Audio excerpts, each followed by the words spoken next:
hello guys මං අද ඔගලන්ට පෙන්න්න කෙලෙතු අපි ඉස්සල්ලාම ඔස්ට්‍රලියාවට අවට පස හිටපු එයාබන් එක මේක ඇත්තරම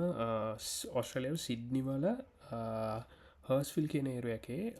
තියෙන චයිනීස් රියල් ස්ටේට් ඒජන් කෙනෙක්ගේ ගයක් මේක ගෙවල් කීපයක් කොල්ලොන්ට තියෙනවා එගොලො මේවා යාබන් බිදිල තියෙනවා ඇතරම ලස්සන තැන මේක ලොකු ලිවිං ඒර එකක් තියෙනවා වෙහිකල්ස් දෙකක් පාකරගන්න පුළන් පාකින් එකක් තියෙනවා ඇතිවෙන්න ස්ට්‍රීට් පාකින් තියෙනවා මේක තියෙන තැන ඇත්තටම ලංගම අපිට හම ශොපින් මෝල්ලයක්ම තියෙන වෙස්ෆිල්ඩ හස්ෆිල් වෙස්ෆිල්ඩ එක ගවමයි තියෙන්නේ ඉතින් අපිට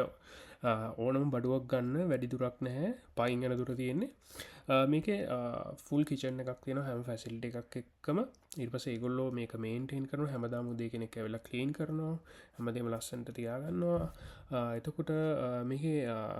සව රූම්ස් පහක් තියෙන හින්දා අපිට ගොඩක් අය හම්බුණා ඇතම ජර්මන් අය හම්බුණා ඊට පස්සේ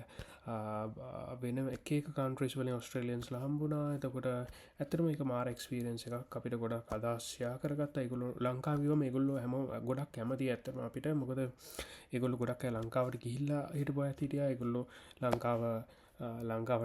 ගොඩ කාදරය කරය ඉතින් ඇතරම අපිට හොඳ එක්ස්පිරෙන්සිය හම්බුණා හොඳ කමෙන් සම්බුණා ලංකාව ගැන කොල්ලොන්ගේ අපි ඉතින් අප එක්ස්පිරෙන්සියා කරගත්තා අපි ගොල්ලොන්ට කිව්වා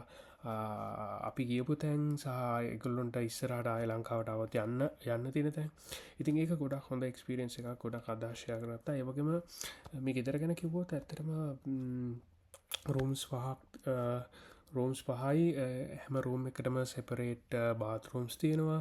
ඉටවස්සේ පල්ලයා වෙනමයි බාතරූම් එකක් තියෙනවා ඉතින් ඉස්සල්ලා මස්ට්‍රලියයට වෙනවනම් මහිතන හොඳමදේ මාසයක් වගේ එයාබන්බයක් බොක් කරලා ඊට පස් අපිට තැනක්වා ගන්න ඉතින් අපි මෙතන හිටිය ඇතන හොඳ එක්ස්පිරෙන්න්ස එකක්